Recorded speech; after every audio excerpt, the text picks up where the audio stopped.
करें। बिस्मिल्लाहिर्रहमानिर्रहीम। तो कल के लेक्चर में देखे बातें नहीं, हाँ कल वाला लेक्चर हमने पढ़ा था फिनाइल एलानिल डेरिवेटिव्स के बारे में, ठीक है। जो स्टूडेंट्स कल नहीं थे कोशिश करें कि कल वाला लेक्चर किससे लिख ले, क्योंकि आज जो कंडीशन हम पढ़ने वाले हैं एक वो उस पर डिपेंड करता है। तो प्लीज़ जिन लोगों ने कल का लेक्चर नोट नहीं किया है वो दूसरों के साथ 1-2 मिनट के लिए देखते, मैं बताता रहता हूँ। पहले हमने पढ़ा था phenyl alanine is amino acid, ये बाहर से फूड के जरिए हम लेते हैं और ये कन्वर्ट होते हैं टायरोसिन में। वेरी गुड, ठीक है। फिर जो टायरोसिन है ये आगे कन्वर्ट होता है डोपा में, ठीक है। और जो डोपा है वो डोपामीन में कन्वर्ट होता है, ठीक है। लेकिन जो टायरोसिन है इसकी कई फैट्स है, ये होमोजेंटेसिक एसिड में भी जा सकता है। होमोजेंटेसिक एसिड कन्वर्ट होता है मिलाइल एसिटो एसिडिक एसिड में और वो क्रेब्स साइकिल में जाता है। तो देखिए एक पॉइंट में सिर्फ आप लोगों को बताने लगा हूँ, होमोजेंटेसिक एसिड कन्वर्ट किसके जरिए होता है? होमोजेंटिसेट ऑक्सीडेज एंजाइम के जरिए। अगर वो डेफिशिएंट रहे उस कंडीशन को अल्केप्टोन्यूरिया कहते हैं, आज वो हम पढ़ेंगे, ठीक है। तो हेडिंग दे दे अल्केप्टोन्यूरिया। कल हमने फिनाइल केटोन्यूरिया पढ़ा था, आज हम पढ़ेंगे अल्केप्टोन्यूरिया। अल्केप्टोन्यूरिया, ठीक है। इसमें पहले के a condition characterized by increased level of homogenetic acid, ठीक है, इन ब्लड। मतलब वो कंडीशन जिसमें ब्लड के अंदर होमोजेनेटिक एसिड का लेवल बढ़ जाए तो उसको हम कहते हैं अल्केप्टोन्यूरिया, ठीक है। फिर इसमें अगर इसकी जेनेटिक इनहेरिटेंस हम देखें कि जेनेटिक इनहेरिटेंस या जेनेटिक पैटर्न किसकी क्या है, it is again autosomal recessive condition, ठीक है। मतलब इस तरह की डिजीज के लिए how many defective copy of the gene is required? 2, one is from father, another is from mother. तो ऑटोसोमल रिसेसिव कंडीशन। फिर नेक्स्ट लिखें एंजाइम डिफेक्ट। अल्केप्टोन्यूरिया के अंदर जो एंजाइमेटिक प्रॉब्लम होता है, एंजाइम डिफेक्ट होता है, होमोजेंटिसेट ऑक्सीडेज, उस टेबल के अंदर लिखा है कि नहीं? ये कल वाला टॉपिक है, यहाँ पे लिखे इसमें जो एंजाइम का मसला है दैट इज होमोजेंटिसेट ऑक्सीडेज, ठीक है। This enzyme is deficient in alkaptonuria. अभी आप लोगों को जो एग्जाम में रिसेंट एनालिसिस पे 1 में मिला है क्वेश्चन, वो एंजाइमेटिक डिफेक्ट है, क्लियर है। तो फिर बता रहा हूँ जो कल लेक्चर में नहीं थे वो घर जाके हॉस्टल जाकर कल वाला लेक्चर किससे लिख ले। और वहाँ पे अगर आप लोग देखें तो होमोजेनेटिक एसिड कन्वर्ट होता है maleyl aceto acetic acid by the help of this enzyme. अगर ये एंजाइम डेफिशिएंट है तो फिर इसका लेवल बॉडी में बढ़ जाता है, इसको अल्केप्टोन्यूरिया कहते हैं।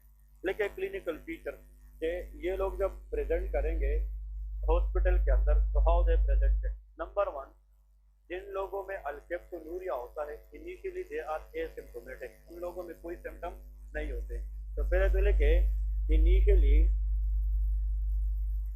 इनिशियली एसिम्प्टोमेटिक, ठीक है। इनिशियल ये लोग एसिम्प्टोमेटिक होते हैं, फिर bluish discolouration of the skin start हो जाती है। क्या? ब्लूइश आर स्लेट, इसको कहते हैं slate like discolouration of the skin and cartilage. मतलब excess homogentisic acid specially skin cartilage के ऊपर डिपोजिट होना शुरू हो जाता है। And the most common cartilage where homogentisic acid is deposit that is called auricle. इसको क्या कहते हैं? Auricular cartilage of the ear. मतलब ये कान जो है ये कार्टिलेज है कि बोन है? कार्टिलेज है। तो इन बच्चों के अंदर जब होमोजेनेटिक एसिड का लेवल बढ़ जाता है तो ये एक्सेस डिपोजिट होना शुरू हो जाता है इस ऑरिकुलर कार्टिलेज में। और उन बच्चों की लुक से पता चलता है कि इन बच्चों का जो कान है या तो ब्लूइश नजर आता है या स्लेट लाइक डिस्कलरेशन होती है।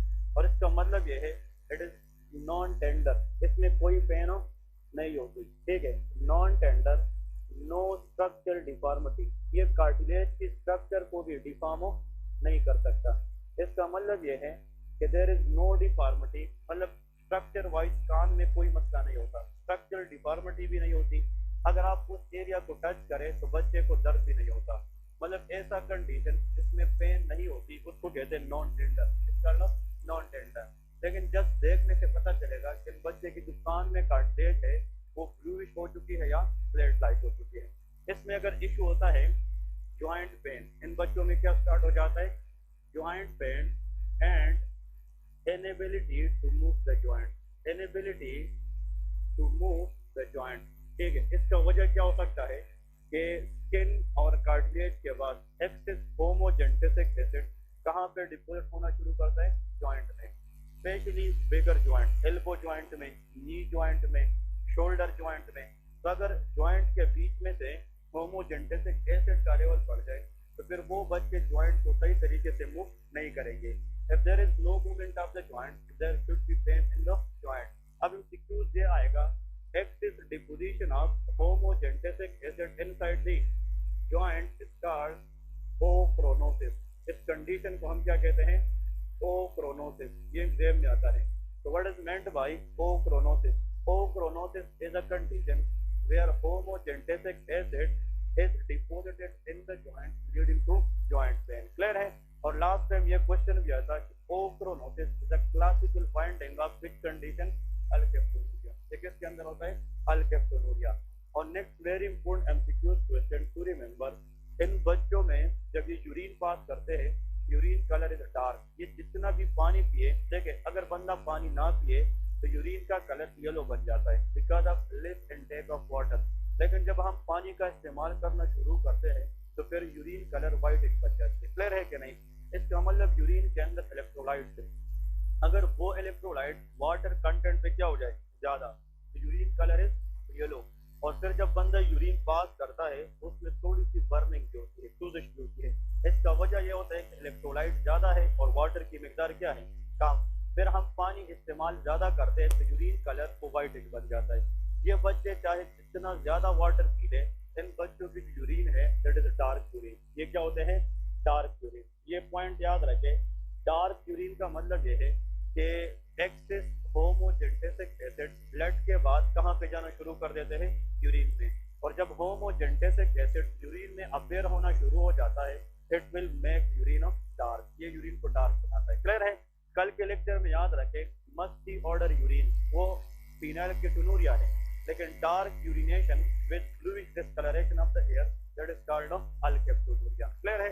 इसकी ट्रीटमेंट अगर हम देखें, ट्रीटमेंट मतलब सिम्टोमेटिक, मतलब जो सिम्टम है उसको हम ट्रीट करते हैं, लेकिन इसकी कंप्लीट ट्रीटमेंट इज इम्पॉसिबल। तो सिम्टोमेटिक अप्रोच मतलब जो सिम्टम है उसको डील करते हैं। फॉर एग्जांपल जॉइंट पेन है उसके लिए हम पेन किलर देते हैं, एनाल्जेसिक देते हैं, लेकिन अल्केप्टोनुरिया का कंप्लीट ट्रीटमेंट पॉसिबल नहीं है। इसका वजह यह है it is a genetic problem, और जेनेटिक प्रॉब्लम को हम रिवर्स नहीं कर सकते। ठीक है, तो this what all about the alkaptonuria. Clear है? इसके बाद नेक्स्ट कंडीशन की तरफ हम जाएंगे, दैट इज कॉल्ड ग्लाइकोजन। तो हेडिंग दे दे कि व्हाट इज ग्लाइकोजन। अब ये सब के लिए नया टॉपिक है एवरीवन, ठीक है? तो फोकस है और ग्लाइकोजन सिंथेसिस और इसकी ब्रेक डाउन से बायोकेम के अंदर 3 या 4 एमसीक्यू क्वेश्चन आते हैं। तो प्लीज ग्लाइकोजन वाला टॉपिक सबके लिए इंपॉर्टेंट है। तो हेडिंग दे दे कि what is meant by glycogen.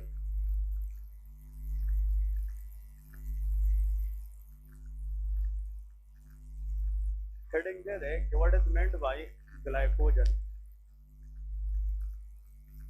देखिए, a complex molecule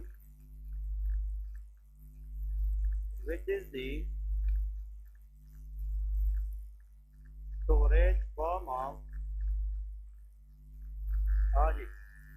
very good glucose. अगर ग्लूकोज की मिकदार, देखिए एवरीवन फोकस हियर, मैं एक एक चीज को एक्सप्लेन करूंगा। अगर हम बॉडी के अंदर ऐसी फूड खाए जिसके अंदर ग्लूकोज है, तो ग्लूकोज प्रोवाइड अस एनर्जी और स्पेशली टू द ब्रेन। हमारी ब्रेन की जो प्राइम सोर्स ऑफ एनर्जी है वो क्या है, ग्लूकोज। लेकिन अगर ग्लूकोज हम ज्यादा ले लें, एक्सेस में ले लें, तो इसका जो नॉर्मल लेवल है वो तो बॉडी के लिए यूज होगा, लेकिन इसका जो एक्सेस लेवल है वो हम जाया नहीं कर सकते। उसको हम स्टोर करेंगे किस चीज की शक्ल में, ग्लाइकोजन की शक्ल में। इसका मतलब ग्लाइकोजन ऐसा मॉलिक्यूल है जिसको हमने बनाया क्या है, एक्सेस किस चीज से, ग्लूकोज से। क्लियर है। अब यहाँ पे 2 पॉइंट याद रखे। एक होते synthesis of glycogen, synthesis of glycogen. अगर हम ग्लूकोज से क्या बनाएंगे, glycogen, the condition is called glycogenesis. इसको क्या कहेंगे, glycogenesis. Glycogenesis is a process where excess glucose is converted into glycogen. लेकिन कभी कभार हम अगर इस ग्लाइकोजन से वापस क्या ले लें, ग्लूकोज, तो हम फिर ग्लाइकोजन की क्या करेंगे, लाइसिस। और जब हम ग्लाइकोजन की लाइसिस करेंगे that is called glycogenolysis, that is called glycogenolysis. तो प्लीज ये 2 point everyone should remember. Glucose से ग्लाइकोजन का बनाना दैट इज कॉल्ड ग्लाइकोजेनेसिस, लेकिन ग्लाइकोजन से वापस ग्लूकोज लेना that is called glycogenolysis. Clear है। अब ये दोनों कंडीशन हम पढ़ेंगे और दोनों एग्जाम पॉइंट ऑफ व्यू के लिए इंपॉर्टेंट है। तो हम सबसे पहले ग्लाइकोजेनेसिस से स्टार्ट करेंगे, फिर हम ग्लाइकोजिनोलाइसिस पे आएंगे। तो देखिए हम पहले इसको टारगेट करेंगे, फिर इसको टारगेट करेंगे, और इन दोनों को हम कहते हैं ग्लाइकोजन मेटाबॉलिज्म। इसको क्या कहते हैं, ग्लाइकोजन मेटाबॉलिज्म। तो यहाँ पे आप हेडिंग दे दें, तो फर्स्ट वन इज ग्लाइकोजेनेसिस। ये हम डिस्कस करेंगे कि ग्लाइकोजन सिंथेसिस किस तरह होती है। ठीक है। तो glycogenesis mean synthesis of glycogen from excess glucose, मतलब एक्सेस ग्लूकोज से ग्लाइकोजन का बन जाना। The process is called glycogenesis. एक एक चीज इसलिए एक्सप्लेन कर रहा हूँ कि these all are points very very important one, तो प्लीज एवरीवन फोकस हियर। अगर हम बॉडी के अंदर एक्सेस ग्लूकोज से ग्लाइकोजन बनाएं तो उस प्रोसेस को हम क्या कहेंगे, ग्लाइकोजेनेसिस कहते हैं। अब लेके एक कंडीशन, वो कौन सी कंडीशन है जहाँ पे हम ग्लाइकोजन को बनाएंगे, तो लेके एक condition, those are which condition where we can form glycogen. Number 1 hyperglycaemia. जब ग्लूकोज का लेवल बहुत ज्यादा हो जाए तो एक्सेस ग्लूकोज को हम डेफिनेटली किसमें कन्वर्ट करेंगे, ग्लाइकोजन में। यहाँ पे लेके ग्लाइकोजेनेसिस तब होगा, हाँ जी, व्हेन देयर इज हाइपरग्लाइसीमिया। ठीक है, हाइपरग्लाइसीमिया नंबर 1। नंबर 2 ये तब होगा when there is well fed condition. Well fed condition का मतलब ये है कि अगर एक बंदा है वेल फेड कंडीशन, उसने अभी कुछ देर पहले खाना खाया है और उस खाने के अंदर उसने स्वीट ज्यादा लिए है, तो मतलब खाना खाने के बाद स्वीट की जो इंटेक है वो ज्यादा होगी कि कम, ज्यादा, तो ग्लूकोज लेवल ब्लड में क्या हो जाएगा, ज्यादा। तो एक्सेस ग्लूकोज को भी हम किस में कन्वर्ट करेंगे, ग्लाइकोजन में। तो जब भी हम फूड लेते हैं खाना खाने के बाद, याद रखें खाना खाने के बाद when we take excess glucose that is converted into the glycogen। तो वेल फेड कंडीशन के अंदर भी ग्लाइकोजन बनेगा, ग्लाइकोजेनेसिस। नेक्स्ट देखिए थर्ड नंबर, ग्लूकागॉन हार्मोन। किस हार्मोन के जरिए रेफरेंस में, ग्लूकागॉन हार्मोन।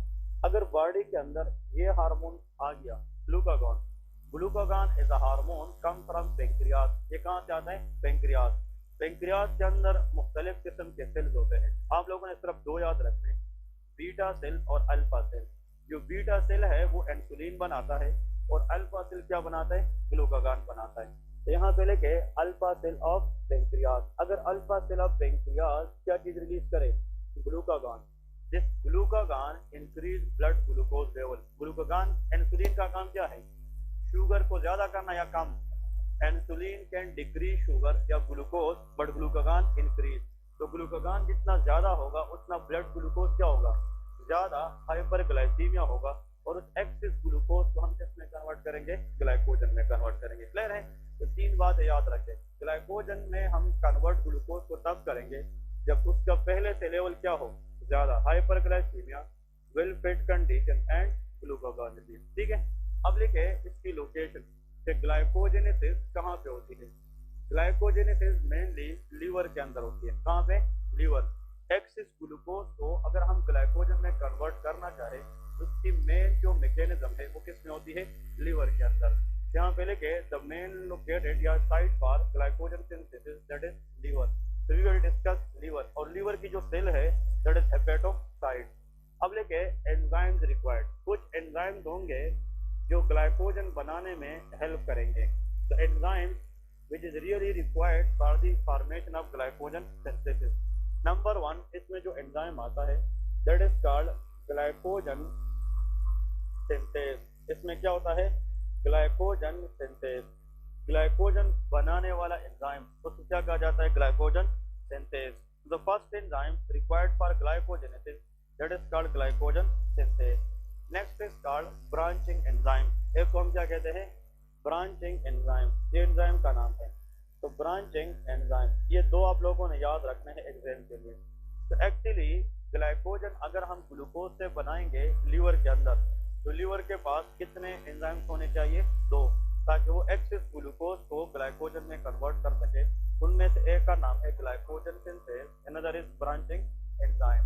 अब देखिए ये जो ग्लाइकोजन होता है, ग्लाइकोजन देखिए ये फॉर एग्जांपल ये क्या है? ग्लूकोज है. ये सारे क्या है? अब ग्लूकोज मॉलिक्यूल जितने ज्यादा मिलेंगे तो उससे जो कॉम्प्लेक्स मॉलिक्यूल बनेगा उसका नाम क्या है? ग्लाइकोजन. लेकिन ग्लाइकोजन जब हम देखते हैं माइक्रोस्कोपिकली तो ऐसे नजर आता है. इसका मतलब यह है कि ग्लाइकोजन कंप्लीटली एक चेन की शक्ल में सिर्फ नहीं है, ग्लाइकोजन के अंदर कुछ ग्लूकोज ब्रांच की शक्ल में भी होती है. इसका मतलब ये सिंपल मॉलिक्यूल है कि कॉम्प्लेक्स है? कॉम्प्लेक्स ब्रांच शेप मॉलिक्यूल है जो एक्सेस ग्लूकोज से बना है, इसको ग्लाइकोजन कहते हैं. अब अगर हम glucose to glucose bond create करते जाए किसके अंदर? Horizontal line. ये हॉरिजॉन्टल लाइन है क्या? नहीं. इसको कहते हैं चेन शेप. इसकी क्या है? चेन. और ये क्या है? ब्रांच. ऐसा एंजाइम जो एक्टिव ग्लूकोज को मिलाए किस शेप में? चेन शेप में, वो ग्लाइकोजन सिंथेस है. वो क्या है? Glycogen synthase. और ऐसा एंजाइम जो एक्टिव ग्लूकोज को मिलाए किस शक्ल में? ब्रांचिंग शक्ल में, उस एंजाइम का नाम ब्रांचिंग एंजाइम है. क्लियर है कि नहीं? तो ग्लाइकोजन की कंप्लीट शेप बनाने के लिए हमें चेन शेप को भी ज्यादा बनाना पड़ेगा और ब्रांचेस को भी बनाना पड़ेगा. तो एक एंजाइम का नाम ग्लाइकोजन सिंथेस है, दूसरे का नाम ब्रांचिंग एंजाइम है. ठीक है. अब इसको ध्यान में रखते हुए अब हम इसकी मैकेनिज्म पढ़ेंगे कि मैकेनिज्म क्या है. तो हेडिंग दे दे मैकेनिज्म. इसकी मैकेनिज्म क्या है और ये होता किस तरह है. ठीक है. पहले तो हमने रिक्वायरमेंट पढ़ ली. अब इसके बाद हम मैकेनिज्म पढ़ेंगे और मैकेनिज्म को हम हाईलाइट करेंगे क्योंकि एमसीक्यूज भी उधर से ही आते हैं. ठीक है. तो ये सारा का सारा जो ग्लाइकोजन सिंथेसिस का मैकेनिज्म है ये किस ऑर्गन के अंदर होगी? लीवर के अंदर होगी. ठीक है. अब देखिए यहाँ पे हम लीवर सेल बनाएंगे. This for example a liver cell. This is called hepatocyte. ये हेपेटोसाइट है. जिस सेल से लीवर बना है दैट इज कॉल्ड हेपेटोसाइट. इस तरह की मैग्नीफाइड फॉर्म बनाए. मैं यहाँ पे लिख लेता हूँ दिस इज हेपेटोसाइट. हेपेटो. यहाँ पे जो एमसीक्यूज मेंशन करूंगा प्लीज इसको हाईलाइट करते जाए. इस हेपेटोसाइट के अंदर इसकी जो मेम्ब्रेन है, सेल मेम्ब्रेन, इसमें मुख्तलिफ किस्म के ट्रांसपोर्टर होते हैं. एक ट्रांसपोर्टर इसका यहाँ पे होता है. इस ट्रांसपोर्टर या इस चैनल के जरिए ब्लड से ग्लूकोज इस सेल में आते हैं. ब्लड से क्या आते हैं? ग्लूकोज. अब ये बाहर इस सेल से अगर मैं ले लूँ फॉर एग्जांपल ये बाहर क्या है? ब्लड है. क्या है? ब्लड है. अब अगर एक बंदा है उसने अभी रिसेंटली खाना खाया है that is called well fed condition. ये एक बंदा है उसमें ग्लूकोगॉन का लेवल क्या है? ज्यादा है. इन दोनों कंडीशन की वजह से what will happen to blood glucose level? Increase. That is called hyperglycaemia. Clear है कि नहीं? ग्लाइकोजन बनाने के लिए शर्त यह है कि ब्लड के अंदर पहले से किस चीज का लेवल ज्यादा होना चाहिए? ग्लूकोज. प्लीज फोकस चाहिए आप लोग. ठीक है. ग्लूकोज. अब ये जो ग्लूकोज ब्लड में बढ़ गया है ये ब्लड के जरिए आकर किस सेल में जाएगा? Hepatocyte is present in the liver. अब जिस चैनल के जरिए ब्लड से ये ग्लूकोज इस हेपेटोसाइट में जाएगा इसका नाम है ग्लूकोज ट्रांसपोर्टर. इसका नाम क्या है? Glucose transporter. ग्लूट उसको कहते हैं. बात समझ गए क्या नहीं? देखिए ये जो एरिया है ये ट्रांसपोर्ट का काम करता है क्या नहीं? This is the transporter between cell and blood. अब इसके जरिए कुछ चीजें आएगी कुछ जाएगी तो ट्रांसपोर्टर तो है ना, लेकिन इस पे मेन चीज किसकी ट्रांसपोर्ट होती है? तो इसको कहते हैं ग्लूकोज ट्रांसपोर्ट. लेकिन इसका स्पेशलिटी ये है कि इस पे न कि सिर्फ ब्लड से ग्लूकोज अंदर जाती है लेकिन जरूरत के वक्त पे अंदर से ग्लूकोज बाहर भी जाती है. तो ट्रांसपोर्टर के ऊपर ग्लूकोज एक डायरेक्शन में जा सकता है कि दो, इसलिए इस ट्रांसपोर्टर का नाम GLUT2 है. क्या है? GLUT2. Glucose transporter 2. 2 का मतलब यह है कि this transporter allow the glucose to flow in how many direction? 2 direction, इसको कहते हैं bidirectional flow of glucose. इसको क्या कहते हैं? Bidirectional. इससे ग्लूकोज आ भी सकता है और जा भी सकता है। तो ये भी एमसीक्यूज है बायोकेम के अंदर। Which type of GLUT present in hepatocyte, GLUT 1, GLUT 2, GLUT 3, इस तरह से आंसर है ग्लूट 2। ये ग्लूट 2 है। अब जब ग्लूकोज अंदर आए, देखें ग्लूकोज ये अंदर आ गया है। For example glucose came into the liver cell. अब यहाँ तक क्लियर है कि नहीं? Glucose is how many carbon compound? 6 carbon compound, क्योंकि इसका जो फार्मूला है वो C6H12 क्या है? O6। इसका मतलब ये है कि जो ग्लूकोज है वो 6 कार्बन कंपाउंड है। अब जब ये इसके अंदर आता है, इधर देखें बहुत आसान, यहाँ पे ग्लूकोज के साथ हम फास्फेट ऐड करते हैं। क्या ऐड करते हैं? फास्फेट। तो इससे बन जाएगा ग्लूकोज 6 फास्फेट। क्या बन जाएगा? Glucose 6 phosphate. इसका मतलब क्या है? मेरे से सुन ले। ग्लूकोज जब सेल के अंदर आ गया ये फ्री था, बिल्कुल फ्री, लेकिन हेपेटोसाइट के अंदर हमने इस ग्लूकोज के साथ क्या अटैच किया है? फास्फेट। किस कार्बन के ऊपर? 6, क्योंकि इसमें तो 6 कार्बन है ना, 1 से 6 तक। तो ऐसा ग्लूकोज मॉलिक्यूल जिसके 6 नंबर कार्बन पे क्या हो? फास्फेट, उसका नाम ग्लूकोज 6 फास्फेट है। फास्फेट ऐड करने वाला एंजाइम काइनेज है। क्या है? काइनेज। अब उस एंजाइम ने फास्फेट किसको ऐड किया है? तो उस एंजाइम का नाम ग्लूकोकाइनेज होगा। क्या होगा? ग्लूकोकाइनेज। कॉन्सेप्ट वही है कि नहीं? That is called glucokinase. Please याद रखें, glucokinase is the enzyme which add 1 phosphate to the, हाँ जी, ग्लूकोज। यहाँ पे इसका मतलब है ना कि 6 फास्फेट अटैच किया है। फास्फेट ए है लेकिन कार्बन नंबर 6 पे है, इसका मतलब ये ग्लूकोकाइनेज। अब इस ग्लूकोकाइनेज ने ये फास्फेट कहाँ से लिया होगा? That is ATP. कहाँ से? ATP, adenosine triphosphate. और जब इससे हम एक फास्फेट को रिमूव करके ग्लूकोज को अटैच करें तो उसमें कितने रह जाएंगे? That is called of ATP. तो this is the first step in glycogen synthesis. क्या बस ये लिख ले, ठीक है? ये लिख ले, फिर आगे बता रहा हूँ। ये जब हो जाए तो हमने फिर आगे इसको मजीद क्या करना है? डिस्कस करना है। तो पहले तो हमने डिस्कस ये किया है कि ग्लूकोज के आने से एक फास्फेट इसको क्या हो गया? अटैच हो गया। और वो किस नंबर कार्बन पे अटैच हो गया? शाबाश, that is of carbon number 6 पे। क्लियर है? तो glucose convert into glucose of 6 phosphate, वो ग्लूकोज 6 फास्फेट में कन्वर्ट हो गया। अब इसके बाद हम डिस्कस करेंगे कि जब ग्लूकोज 6 फास्फेट बन जाए तो फिर इसके बाद हमारे पास क्या होगा। अब वो आसान कंडीशन देखें। इसके बाद नेक्स्ट जो है देखें, ये कन्वर्ट होता है ग्लूकोज 1 फास्फेट में। किसमें? 1 फास्फेट में। Glucose 6 phosphate convert into glucose 1 phosphate. अब यहाँ पे एमसीक्यूज क्वेश्चन है तो आप लोगों ने क्या याद रखना है? आसान। इसमें हुआ क्या है? इसमें फास्फेट ऐड हुआ, डिलीट हुआ या चेंज हुआ? सिर्फ पोजीशन से चेंज हो गया। किस चीज से? पोजीशन से। कार्बन नंबर 6 से कहाँ पे चला गया? 1 पे चला गया। अब देखें यहाँ पे एंजाइम जो होगा, रट्टा नहीं है, एंजाइम ने काम किस पे करना है? ग्लूकोज। एंजाइम में ग्लूको कवर्ड आएगा क्या? नहीं। फिर इस एंजाइम ने ग्लूकोज के ऊपर किस चीज को चढ़ा है? फास्फेट। तो ग्लूको फास्फो, ठीक है, क्या होगा? फास्फो। फास्फो मीन फास्फेट को चढ़ा है इसने, और इसकी नंबर चेंज की है। फास्फेट 1 से 2 किया है या 2 से 1 किया है, या पोजीशन चेंज किया है? पोजीशन। और पोजीशन चेंज करने वाला एंजाइम म्यूटेज होता है, क्योंकि changing in the position is called mutation, और एंजाइम का नाम क्या है? म्यूटेज। यहाँ पे एंजाइम का नाम है ग्लूकोफास्फो म्यूटेज एंजाइम। क्लियर है क्या नहीं? ग्लूकोफास्फो का मतलब एंजाइम ग्लूकोज पे काम करेगा, फास्फेट को पोजीशन नंबर 6 से कहाँ पे लेके जाएगा? 1 पे। इस एंजाइम का नाम ग्लूकोफास्फो म्यूटेज है। Not important for the exam, just remember in the theory, ठीक है? Nobody will ask this enzyme. Clear है? लेकिन सिर्फ समझने के लिए, कुछ बुक्स ने तो डायरेक्ट लिखा है तो glucose 6 phosphate goes to glucose 1 phosphate, ठीक है? लेकिन फिर भी एज अ डॉक्टर हमें पता होना चाहिए कि इस एंजाइम का रोल क्या है। तो ग्लूकोफास्फो म्यूटेज will only change the position of phosphate from 6 carbon into 1 carbon, ठीक है? अब ग्लूकोज क्या बन चुका है? 1 फास्फेट बन चुका है। क्लियर है? अब यहाँ पे एक क्वेश्चन याद रखें, यहाँ पे एक मॉलिक्यूल होता है उसका नाम है यूडीपी। क्या नाम है? यूडीपी। ये पहले से पड़ा होता है हेपेटोसाइट के अंदर। क्लियर है? अब यहाँ पे पहले से हेपेटोसाइट के अंदर इधर देखे कॉम्बिनेशन ऑफ कितने ग्लूकोज होते हैं? 3। combination of three glucose molecules which is present previously in hepatocyte is known as ग्लाइकोजेनिन। तो क्या कहते हैं? ग्लाइकोजेनिन, या इसको हम कहते हैं प्राइम ग्लाइकोजेनिन। प्राइम मीन ये बुनियाद है, ये प्रिकर्सर है। इसका मतलब अगर हम कोई घर बनाते हैं तो पहले बुनियाद का होना जरूरी है। इसका मतलब यह है कि हेपेटोसाइट के अंदर पहले से 3 ग्लूकोज की एक कॉम्बिनेशन पड़ी होती है, जिसको हम क्या कहते हैं?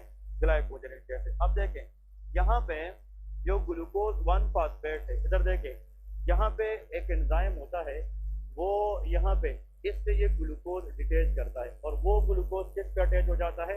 यूडीपी। किस पे? UDP. UDP is a molecule. UDP क्या है? यूरिडाइल डाइफॉस्फेट। ठीक है, यूडीपी एक मॉलिक्यूल है जो लीवर सेल में हर एक बंदे के अंदर होता है। अब उस यूडीपी के अंदर हमने किस चीज को अटैच करना है? ग्लूकोज को। लेकिन इससे यहाँ पे हम इस फॉस्फेट को क्या करेंगे? रिमूव करेंगे। क्या करेंगे? रिमूव करेंगे। तो ग्लूकोज सिंपल रहेगा या कॉम्प्लेक्स में? हाँ जी, सिंपल रहेगा। बस समझ गए क्या नहीं? अब यहाँ पे ऐसा एंजाइम, इधर देखे एंजाइम का नाम है यूडीपी फास्फोराइलेज। उसका नाम क्या है? UDP phosphorylase. इधर देखे phospho mean phosphate, rylase mean remove. ऐसा एंजाइम जो फास्फेट को रिमूव करे, कहाँ से? मतलब ये है कि ग्लूकोज से, और फिर ग्लूकोज को किसके साथ मिलाए? यूडीपी। तो उसका नाम यूडीपी फास्फोराइलेज है। कि यूडीपी को ये ग्लूकोज हम तब जोड़ेंगे जब उससे हम किस चीज को रिमूव करें? फास्फेट। तो फास्फोराइलेज एक्टिविटी चाहिए। बात समझ गए? ये एंजाइम भी एग्जाम में नहीं आता। क्लियर है कि नहीं? जो नहीं आता वो आप लोगों ने बिल्कुल भूलना है, लेकिन इसमें जो क्वेश्चन है वो आगे आने वाले हैं। क्लियर है? अभी तक सिर्फ कौन कौन से हैं? Excess glucose from the blood enter to the liver cell by the help of its transporter GLUT2। फिर ग्लूकोज सेल के अंदर कन्वर्ट होता है glucose 6 phosphate by the help of glucokinase. फिर सिर्फ फास्फेट की पोजीशन हमने 6 से 1 पे रिप्लेस करनी है। Enzyme is glucophosphomutase convert glucose 6 phosphate into glucose 1 phosphate. फिर ग्लूकोज 1 फास्फेट से फास्फेट रिमूव करेगा यूडीपी फास्फोराइलेज, तो ग्लूकोज फ्री रहेगा कि नहीं? और ये फ्री ग्लूकोज पहले से पड़े हुए किसके साथ अटैच होगा? यूडीपी। तो यूडीपी ग्लूकोज बन जाएगा। अब ये जो ग्लूकोज है यूडीपी उसको आगे ले जाएगा और ये अपने आप से डिटेच करके किसके साथ मिलाएगा? ग्लाइकोजेनिन के साथ मिलाएगा। बात समझ गए? तो 3 से कितने बन जाएंगे? 4। कितने बन जाएंगे? 4। फिर इस तरह एक ग्लूकोज आएगा कि ज्यादा आते रहेंगे? ज्यादा। और जब भी यूडीपी के साथ ग्लूकोज मिलता रहेगा तो वो इसके साथ चेन में लगाता रहेगा। बात समझ गए कि नहीं? अब इधर देखिए यूडीपी से ये पहले कितने थे? 3। अब इसमें यहाँ पे ग्लूकोज रख दिया कि नहीं? बात समझ रहे कि नहीं? ग्लूकोज रख दिया, फिर दूसरा रख दिया, तीसरा रख दिया, चौथा रख दिया, लेकिन इन ग्लूकोज के दरमियान अभी तक बॉन्ड नहीं है। और ग्लाइकोजन के लिए ग्लूकोज के दरमियान क्या होना चाहिए? बॉन्ड होना चाहिए। तो इस बॉन्ड को एस्टेब्लिश करने के लिए हमें एंजाइम चाहिए कि नहीं? उस एंजाइम का नाम ग्लाइकोजन सिंथेज। उसका नाम क्या है? Glycogen synthase. तो glycogen synthase will create the bond and that is called glycosidic bond. उस बॉन्ड का नाम क्या है? ग्लाइकोसिडिक। तो आप लोग सिर्फ मुझे ये बताएं इस एंजाइम का नाम क्या है? Glycogen synthase. ग्लाइकोजन सिंथेज जो है ये कौन सा बॉन्ड क्रिएट करेगा? Glycosidic bond. कौन सा बॉन्ड होता है जो प्रोटीन के अंदर होता है? Peptide bond. तो कार्बोहाइड्रेट के अंदर, ग्लाइकोजन के अंदर ग्लाइकोसिडिक बॉन्ड होता है। क्लियर है? अब यहाँ पे देखें पहले से कितने मॉलिक्यूल थे? Very good, 3। अब ये ग्लाइकोजन सिंथेज इसके साथ और ग्लूकोज मिलाते रहेंगे कि नहीं? अब जब ये चेन इधर देखें एमसीक्यूज है, 10 से कितने ग्लूकोज का हो जाए? 13। तो फिर further glycogen synthase activity reduce हो सकती है ऑटोमेटिकली, क्योंकि ये एक्टिव तब रहता है जब ये 3 से चेन को कहाँ तक लेके जा सकता है? 10 से 13। जब 10 से 13 ग्लूकोज आ जाते हैं ऑटोमेटिकली ये चेन स्टॉप हो जाता है। क्या हो जाता है? स्टॉप। लेकिन ग्लूकोज तो आ रहे कि नहीं? फिर ये यूडीपी क्या करता है? हर ग्लूकोज के ऊपर ग्लूकोज रखना शुरू करता है। बात समझ गए कि नहीं? इस तरह। तो फिर ये ब्रांच बनते जाएंगे कि नहीं? फिर यहाँ पे हर ब्रांच के अंदर भी ग्लूकोज कितने से आने चाहिए? 10 से 12। जब ये 12 हो जाए फिर दूसरे के ऊपर स्टार्ट होना शुरू हो जाएगा इस तरह। बात समझ रहे कि नहीं? और जब ये ग्लाइकोजन ब्रांचेस बनेगी इसके दरमियान अभी बॉन्ड है नहीं है, तो बॉन्ड क्रिएट करना है कि नहीं? और कौन सा बॉन्ड होगा? ये भी ग्लाइकोसिडिक। लेकिन इसको क्रिएट करने के लिए ब्रांचिंग एंजाइम आता है। कौन सा आता है? Branching enzyme. I think it's make sense. ठीक है, ये कौन सा एंजाइम है? Branching enzyme. देखिए कंसेप्ट बिल्कुल डिफिकल्ट कंसेप्ट है, आसान नहीं है, लेकिन आप लोगों ने इस पर मेहनत करनी है, इंपॉर्टेंट बहुत ज्यादा है, ठीक है। इस कंसेप्ट से रिलेटेड हमने 6 किस्म की डिजीज पढ़ी है, ठीक है। वो 6 डिजीज आप लोगों को आएंगे अगर आप लोगों ने कंसेप्ट जान लिया, ठीक है, समझ गए। फिर सुन ले, अब ये मॉलिक्यूल ग्लाइकोज ग्लूकोज कॉम्प्लेक्स बनता जा रहा है कि नहीं, इसमें चेन शेप भी है और ब्रांच, और इस कॉम्प्लेक्स मॉलिक्यूल को जिसमें हम एक्सेस ग्लूकोज को स्टोर करते हैं, दैट इज कॉल्ड ग्लाइकोजन। तो this whole process is called glycogen synthesis. Clear है? अब ये जितना भी रिएक्शन हो रहा है ये किस सेल में हो रहा है? हेपेटोसाइट, और हेपेटोसाइट की साइटोप्लाज्म में हो रहा है। कहां पे हो रहा है? साइटोप्लाज्म। तो 90 जब 100% ग्लाइकोजन बन जाए तो 98% ग्लाइकोजन सेल के कहां पे रहेंगे? साइटोप्लाज्म। और कितने परसेंट रह गए अभी? 2% जो ग्लाइकोजन है, ग्लाइकोजन बन जाए तो ये सेल के अंदर जाकर ये लाइसोसोम में स्टोर हो जाएंगे। कहां पे? लाइसोसोम में। क्लियर है कि नहीं? Lysosome is a cell organelle. Clear है कि नहीं? तो लाइसोसोम विल स्टोर 2% ग्लाइकोजन, लेकिन cytoplasm will store 98% glycogen. Clear है कि नहीं? ये बहुत इंपॉर्टेंट कंसेप्ट है। तो अब देखिए बॉडी के अंदर ग्लूकोज का लेवल बढ़ गया था, इसमें कंसेप्ट और भी डीप पर जा सकती है, लेकिन as far as MBBS is concern that is more than enough, ठीक है। तो एक्सेस ग्लूकोज जब ब्लड से सेल में आ गए थे, आए थे ग्लूकोज, लेकिन आखिर में हमने बनाया क्या चीज है? ग्लाइकोजन। इस पूरे मैकेनिज्म को ग्लाइकोजन सिंथेसिस कहते हैं या ग्लाइकोजेनेसिस कहते हैं। ग्लाइकोजन की जो शेप है उसमें चेन का होना जरूरी है कि नहीं? उसमें ब्रांच का होना भी जरूरी है। तो 2 enzyme is really important for glycogen shape. One is glycogen synthase, another is branching enzyme. Clear है जी? ये दोनों याद रखने हैं। इसका मतलब यह है पहले से लीवर सेल में बिल्कुल अगर हम एक दिन ना खाए, 2 दिन ना खाए, तो हमारी ब्लड शुगर लेवल तो यूज होती जाएगी ना, तो ग्लाइकोजन ना होने के बराबर रहेगा। इधर देखिए ना, आसान बात क्या है। अभी हमने फूड खाया है तो हमने ग्लूकोज ज्यादा ली है, अब उस ज्यादा को हमने कन्वर्ट करना है ग्लाइकोजन में। अब आप एक दिन से खा नहीं खा रहे, 2 दिन से नहीं खा रहे, दिस कॉल्ड स्टारवेशन। क्या कहते हैं? स्टारवेशन। जब भूख ज्यादा लगती है और हम नहीं लेना चाहते फूड, तो फिर हमारी ब्लड ग्लूकोज तो जाया खत्म हो जाती है, यूज हो जाती है। तो फिर अगर आप खुराक में नहीं लेंगे तो फिर बॉडी आपको कहां से देगी? ग्लाइकोजन से। तो ग्लाइकोजन की जो स्टोरेज है वो हम तोड़ेंगे और इससे हम क्या निकालेंगे? ग्लूकोज निकालेंगे। बात समझ रहे कि नहीं? तो जब हम सारे ग्लाइकोजन को तोड़ेंगे तो फिर आखिर में कितने मॉलिक्यूल रह जाएंगे? 3 मॉलिक्यूल को हम मजीद नहीं तोड़ सकते। और इस 3 मॉलिक्यूल ऑफ ग्लूकोज स्ट्रक्चर को हम क्या कहते हैं? ग्लाइकोजेनेम कहते हैं। क्या कहते हैं? ग्लाइकोजेनेम। अब देखें, ये ग्लाइकोजेनेम 3 मॉलिक्यूल तो हर एक बंदे में होता है कि नहीं? हर एक बंदे के लीवर सेल में। अब आपने खुराक ज्यादा लिया है तो एक्सेस ग्लूकोज अंदर आ गए कि नहीं? अब जब यहाँ तक ग्लूकोज पहुंचा है, ग्लूकोज 1 फास्फेट, तो इससे फास्फेट रिमूव करने वाला एंजाइम क्या है? UDP phosphorylase. तो ग्लूकोज फ्री रह गया कि नहीं? ये फ्री ग्लूकोज पहले से पड़े हुए किसके साथ मिलेगा? यूडीपी। तो स्ट्रक्चर क्या बनेगा? UDP glucose. अब पहले से कितने ग्लूकोज थे? 3। ये ग्लूकोज इसके साथ मिलेगा, फिर नेक्स्ट ग्लूकोज भी मिलेगा, नेक्स्ट भी मिलेगा। अब पहले से 3 थे, अब ये ग्लूकोज ऐड होते जाएंगे कि नहीं? जब ये 3 से स्ट्रेट चेन में 10 से कितने बन जाएंगे? 13। तो ये चेन मजीद नहीं बढ़ेगा। क्लियर है कि नहीं? ये चेन स्टॉप हो जाएगा। अब इसकी भी रीजन बता रहा हूँ क्यों स्टॉप होता है। क्लियर है कि नहीं? ये स्टॉप हो जाएगा और जो ग्लूकोज ऐड हमने किए हैं इसके दरमियान बॉन्ड क्रिएट करने के लिए कौन सा एंजाइम आएगा? ग्लाइकोजन सिंथेज आएगा। बात समझ रहे कि नहीं? अब जब ये स्टॉप होगा तो फिर एक्सेस ग्लूकोज किधर जाएंगे? किसकी शक्ल में? ब्रांच। और ब्रांच भी 10 से 12 तक होगा, और ब्रांच जो है वो कौन बनाएगा? ब्रांचिंग एंजाइम बनाएगा। इस complex form of glucose molecule को हम ग्लाइकोजन कहते हैं। बात समझ गए क्या नहीं? तो जितना भी हमने रिएक्शन स्क्रिप्ट पढ़े हैं, ये ग्लाइकोजन की सिंथेसिस हो गई है कि लाइसिस, तो दैट इज कॉल्ड ग्लाइकोजेनेसिस। तो क्या कहते हैं? ग्लाइकोजेनेसिस। ठीक है जी। अब यहाँ पे बात क्या है? मेन पॉइंट जो आप लोगों ने समझना है वो ये है, आप लोगों से पहले क्वेश्चन है, ये चेन 13 से आगे जा क्यों नहीं सकता? ये क्वेश्चन आप लोग के जहन में भी आना चाहिए, यार 10 से 13 तक ये क्यों जाता है, 20-25 तक क्यों नहीं जाता? वजह क्या हो सकता है? जवाब एक्सेस ऑफ एवरीथिंग इज, लेकिन ये आंसर नहीं है। क्लियर है कि नहीं? हाँ, सैचुरेशन लेवल है, ठीक है, नेगेटिव फीडबैक की वजह से। ठीक है, वेरी गुड। बड़ा मॉलिक्यूल है, स्टोर मुश्किल से होगा। Next, very good. नेक्स्ट, अभी तीनों को मिला के 100 में से 20% आंसर आ गया है। शाबाश। नेक्स्ट सोचे। हाँ जी,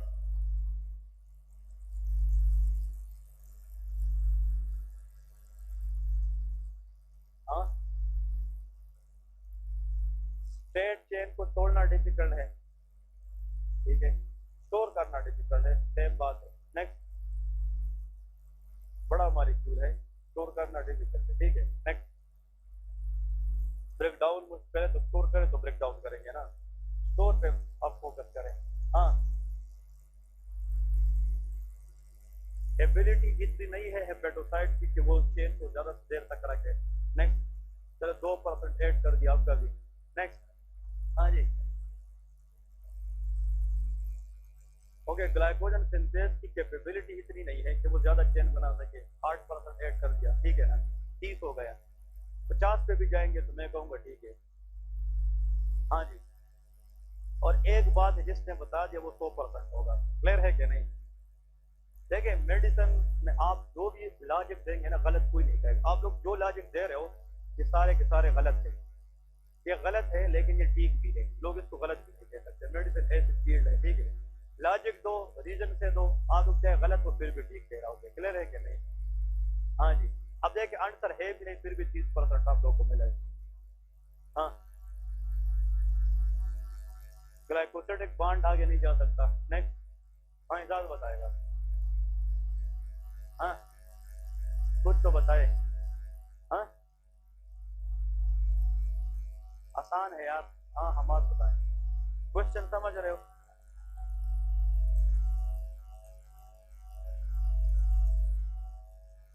ओके, अकॉर्डिंग टू हर ये बोल्ड डीप चली गई। क्लियर है कि इतना मॉलिक्यूल होना चाहिए कि जब हम फिर ग्लाइकोलिसिस करें वो हमें कितना एटीपी दे सके, 36। तो ग्लाइकोलिसिस ग्लूकोज की ब्रेकडाउन है कि ग्लाइकोजन की, और ये हम ग्लाइकोजन की बात कर रहे हैं। क्लियर है कि नहीं? वो अलग चीज है, ठीक है। बस अब ऐसा रहो कहीं और निकले, ठीक है। हाँ, ये तो हाइपर ग्लाइसीमिया हुआ था तो हम चेन बना रहे हैं, ठीक है ना। तो ये जो है इसको ब्रेक डाउन से हाइपर ग्लाइसीमिया नहीं होगा। बहुत आसान मिसाल देखे, अगर देखे अल्लाह ने बॉडी को एक सिक बैलेंस दिया है। अगर फॉर एग्जांपल एक तो ये है कि अगर 13 तक ये ग्लूकोज चेन के अंदर इज कंसिडर्ड नॉर्मल प्रोसेस हुआ, अगर ये चेन 14 पे चला जाए या 15 पे तो ये नॉर्मल से क्या हो गया, बढ़ गया। Physiology mean with in limit. अगर ये बढ़ गया तो इस एक्सिस ये नॉर्मल चेन है, लेकिन अब ये नॉर्मल से क्या है, बढ़ गया है। और इस बड़े चेन को हमारी immune system as antigen recognize करना शुरू कर। क्लियर है क्या नहीं? इम्यून सिस्टम ये सोचेगी कि अब ये तो 13 से आगे चला गया तो ये कोई एबनॉर्मेलिटी है, तो उसके खिलाफ क्या पैदा करेगी, antibody which can damage the liver. Clear है? वो लीवर को क्या कर दिए, डैमेज कर दिए। इम्यून सिस्टम के साथ इंफॉर्मेशन अल्लाह ने ये रखी है कि ग्लाइकोजन की जो शेप है वो स्ट्रेट चेन में 13 से ज्यादा नहीं होना चाहिए। क्लियर है कि नहीं? अगर ये 13 से बढ़ गया इम्यून सिस्टम कहेगा कि मैंने इसके खिलाफ फाइट करना है, और वो फाइट के बीच में से न कि सिर्फ इसको खराब करेगी बल्कि पूरे लीवर को खराब कर सकती है, ठीक है। तो to prevent autoimmune reaction glycogen synthase should work for how many, glucose 10 to 13। Clear है? ये इसका आंसर है। ओके जी, अब यहाँ पे देखते हैं, ये तो ग्लाइकोजन सिंथेसिस है। अब आखिर में देखें, बहुत आसान, एक पेशेंट है वो स्टारवेशन में चला गया। किसमें? स्टारवेशन मतलब ये है कि उसने 2-3 टाइम से खाना नहीं खाया है। अब ये बहुत इंपॉर्टेंट है। अब उस बंदे का जो ब्लड शुगर लेवल है वो क्या हो चुका है, very good, decrease, that is called hypoglycaemia, ठीक है, हाइपोग्लाइसीमिया। अब उसने ग्लूकोज नहीं लिया है, उसने फूड नहीं लिया है, उसका ब्लड शुगर लेवल कम हुआ है, अब वो बाहर से फूड ले भी नहीं रहा, तो फिर उसकी ब्लड शुगर को फुलफिल करने के लिए हम किसको तोड़ेंगे, ग्लाइकोजन को तोड़ेंगे। किसको तोड़ेंगे? ग्लाइकोजन। अब इधर देखिए, ग्लाइकोजन को तोड़ना दैट इज कॉल्ड ग्लाइकोजिनोलाइसिस। क्या होता है? ग्लाइकोजिनोलाइसिस। प्लीज इधर फोकस करें, जब हम ग्लाइकोजन को तोड़ेंगे, हाँ, तो हम चेन को तोड़ सकते हैं कि नहीं? इस चेन को सिर्फ तोड़ेंगे कितने मॉलिक्यूल तक, 3। ऐसा एंजाइम जो ग्लाइकोजन की किसको तोड़े, chain, up to how many molecule, 3। इस एंजाइम का नाम है ग्लाइकोजन फास्फोराइलेज। इसको क्या कहते हैं? ग्लाइकोजन फास्फोराइलेज। ये बहुत इंपॉर्टेंट है। ग्लाइकोजन फास्फोराइलेज क्या करेगा? ये ग्लाइकोजन की किस चेन को तोड़ेंगे? स्ट्रेट को या ब्रांचिंग को? स्ट्रेट चेन को। 13 से इसको 3 तक लेके आएंगे। तो जब ये इधर कट लग, ये सीजर है, कैंची है, कट लगाता रहेगा तो ये ग्लूकोज फ्री होते जाएंगे कि नहीं? ये फ्री होते जाएंगे। क्लियर है कि नहीं? फिर अगर ये ग्लूकोज नीचे गिर जाए, इससे तो आगे ब्लड में जाना है। अगर ये ग्लूकोज ब्लड में गए फिर भी ब्लड शुगर लेवल नॉर्मल नहीं हुआ, तो फिर नेक्स्ट टारगेट ये है कि हम किसको तोड़े? ब्रांच को तोड़े। और ब्रांच को तोड़ने से ये ग्लूकोज फ्री हो जाएंगे कि नहीं? उस एंजाइम का नाम है डी ब्रांचिंग एंजाइम। उसका नाम क्या है? D branching. डी का मतलब क्या है? खत्म करना, रिमूव करना। किस चीज को? ब्रांच को। ब्रांच को रिमूव करने वाला एंजाइम क्या है? डी ब्रांचिंग एंजाइम है। बात समझ गए कि नहीं? अगर हम ब्रांच को भी रिमूव करें फिर भी ब्लड शुगर लेवल हम बढ़ा ना सके, तो हम फिर नेक्स्ट कहां से लेंगे? जो 2% कहां पे है? लाइसोसोम। उसके ऊपर काम करने वाला एंजाइम एसिड मल्टेज होता है। कौन सा होता है? एसिड मल्टेज। अगर किसी ने इंपोर्टेंट नाम इसका याद रखना है, उसका नाम है अल्फा ग्लूकोसाइडेज। कौन सा एंजाइम? Alpha glucosidase. अब सुन ले, ग्लाइकोजन तोड़ फोड़ के लिए, उसकी तोड़ने के लिए कितने एंजाइम चाहिए? 3। बात समझ रहे? चेन को तोड़ना किसका काम है? ग्लाइकोजन फास्फोराइलेज। ब्रांचिंग को खत्म करना किसका काम है? D branching. और 2% ग्लाइकोजन को लाइसोसोम में तोड़ना, यह किसका काम है? एसिड मल्टेज का काम। ग्लाइकोजन बनाने के लिए 2 एंजाइम चाहिए, ग्लाइकोजन सिंथेज एंड ब्रांचिंग। लेकिन ग्लाइकोजन तोड़ने के लिए कितने चाहिए? 3 एंजाइम चाहिए। क्लियर है कि नहीं? देखे, अगर हम ग्लाइकोजन सिंथेज की काफी अपोजिट ले रहे तो ग्लाइकोजन क्या है? फास्फोराइलेज है। ब्रांचिंग का काफी पेस्ट क्या है? डी ब्रांचिंग एंजाइम है। और इसमें एक्स्ट्रा जो आता है वो अल्फा ग्लूकोसाइडेज है। क्लियर है? अब यहाँ पे बात याद रखें, चाहे ये एंजाइम काम करे, बताते रहे, ये कौन सा एंजाइम होगा? ग्लाइकोजन फास्फोराइलेज। ये कौन सा होगा? D branching. और ये क्या है? चाहे कोई भी काम करे, कोई भी एंजाइम काम करे, तो जो ग्लूकोज हम फ्री करेंगे, फ्री, इधर बात याद रखें इंपोर्टेंट, इधर फास्फेट हमने रिमूव किया था, ये वेट करता है जब हम ग्लाइकोजन को तोड़ते हैं, ये उसका पीछा करता है। यहाँ पे तो फ्री ग्लूकोज है ना, इसका पीछा कौन करेगा? फास्फेट। और ये फास्फेट जाकर डायरेक्टली इसके किस कार्बन के साथ अटैच करेगा? तो ग्लूकोज 6 फास्फेट बनेगा। क्या बनेगा? ये फिर मैं बता रहा हूँ, बहुत इंपोर्टेंट कंसेप्ट बताने लगा हूँ कि जब हम ग्लाइकोजन को तोड़ेंगे, चाहे चेन से तोड़े चाहे ब्रांच से तोड़े, तो जहन तो ये कहता है कि ग्लूकोज फ्री फॉर्म में होना चाहिए, किस फॉर्म में? लेकिन हमने किस चीज को रिमूव किया था? वो उधर होता है, और वो जब हम ग्लाइकोजन को तोड़ेंगे तो ग्लूकोज के पीछे जाकर इसके किस कार्बन पे चिपक जाता है? 6। तो क्या बनेगा? 6 फॉर्म। तो एक sentence, when glycogen break down अगर the product which we taken that is glucose 6 phosphate. ये क्या होता है? Glucose 6 phosphate. जब ग्लूकोज 6 फॉस्फेट बनेगा और ब्लड के अंदर हमें ग्लूकोज 6 फॉस्फेट चाहिए कि सिंपल ग्लूकोज? Simple glucose. अभी तक काम खत्म नहीं हुआ है। और ये जो GLUT2 है, ये GLUT2 ये 6 फॉस्फेट वाले ग्लूकोज को बाहर जाने नहीं देगा। ये कहेगा कि जिस शक्ल में ग्लूकोज फ्री आया था उस शक्ल में फ्री बाहर जाएगा। बात समझ गए कि नहीं? तो इस 6 फॉस्फेट को हम किस में कन्वर्ट करेंगे? ग्लूकोज फ्री फॉर्म में कन्वर्ट करेंगे कि नहीं? तो फॉस्फेट ऐड करेंगे कि रिमूव करेंगे? रिमूव करेंगे। किस कार्बन से? इस एंजाइम का नाम ग्लूकोज 6 फॉस्फेटेज है। इसका नाम क्या है? Glucose 6 phosphatase. ये सबसे इंपोर्टेंट एंजाइम है एक्सप्लेन के लिए। ग्लूकोज 6 फॉस्फेटेज, देखिए काइनेज ऐड करने वाला, फास्फोराइलेज और फास्फेटेज रिमूव करने वाला। क्लियर है? अब इधर से हमने ग्लूकोज से क्या करना है? फास्फेट। तो फास्फोकाइनेज होगा कि फास्फेटेज? फास्फेटेज एंजाइम है किस कार्बन से और किस से? तो ग्लूकोज 6 फास्फेटेज होगा। क्लियर है कि नहीं? तो ग्लूकोज 6 फास्फेटेज कन्वर्ट करेगा ग्लूकोज 6 फास्फेट को किस में? ग्लूकोज में। और ये ग्लूकोज फिर ब्लड में जाकर इस लो लेवल को क्या करेगा? इंक्रीज करेगा। क्लियर है कि नहीं? ये ग्लाइकोजिनो क्या है? लाइसिस है। पहले तो ग्लाइकोजन सिंथेसिस था ना, ग्लाइकोजेनेसिस था, लेकिन ब्रेक डाउन का मतलब ग्लाइकोजिनो लाइसिस है। इसमें कल से हम ये पढ़ेंगे, ये कल के लेक्चर में फिर मैंने ये ड्रा नहीं करना, ये आना चाहिए आप लोगों को। देखें अब मैं आप लोगों को एक सिंपल मिसाल दे रहा हूँ। जो मदर्स होते हैं, ठीक है, वो मदर बच्चे को ले आती है इस कंप्लेंट के साथ कि इसका बच्चा उठ ही नहीं सकता। उठने का मतलब इसको वो बिठाते हैं, वो फिर जाते हैं जनाबन का, बिठाते हैं वो फिर डेजीनेस में जाते हैं। इसका मतलब उस बच्चे की जब हम शुगर लेवल चेक करते हैं वो हद से कम होता है। हाइपो क्या होता है? Glycaemia. Hypoglycaemic baby are lazy and lethargic, ठीक है, वो फैटिगेबिलिटी में जाते हैं। अब उसमें हम जब आप फीड देते हैं वो ठीक होता है, फीड नहीं देते तो वो बंदा क्या हो जाता है? लेजी। अब आप एक बच्चे को स्पीड खिलाए बहुत ज्यादा तो उसका एक्सेस ग्लूकोज किस में कन्वर्ट हो जाता है? ग्लाइकोजन। आप एक टाइम स्पीड ना दे तो हो सकता है कि ग्लाइकोजन वापस किस में जाए, लेकिन उस बंदे का स्पीड जितना एक बोरी स्पीड भी खिलाए ना, उस बंदे को अगर आपने नेक्स्ट टाइम स्पीड ना खिलाए एक टाइम तो वो फिर डेजीनेस में चला जाता है। तो एक सोचने वाली बात है कि नहीं? हम अभी स्पीड लेते हैं फिर 2 दिन ना ले फिर हमारा बॉडी काम कर सकता है। उस बच्चे को अगर एक बोरी में कहते, एक बोरी का मतलब मैसिव अमाउंट ऑफ स्पीड अगर आप लोग दे दे और एक टाइम ना दे वो फिर डेजीनेस में चला जाता है। अब वजह क्या है? उस बच्चे में जब हम स्वीट देंगे तो बहुत ज्यादा ब्लड में क्या जाएगी? ग्लूकोज, और वो ज्यादा ग्लूकोज किस में कन्वर्ट होगी? ग्लाइकोजन में। गुड थिंग और बैड? Good thing. लेकिन उस बच्चे को नेक्स्ट टाइम अगर आप स्वीट ना दे तो उसका ब्लड शुगर क्या हो जाता है? कम। अब उस कमी को पूरा करने के लिए नॉर्मल लोगों में ग्लाइकोजन की तोड़ चाहिए कि नहीं? अब उस बच्चे में ये एंजाइम काम कर रहा होता है तो कौन सा फॉर्म तोड़ेंगे हम? चेन। कौन सा फॉर्म? Chain, straight chain. फिर इसमें भी उस बच्चों में ये भी काम करता है तो कौन सा भी तोड़ेंगे?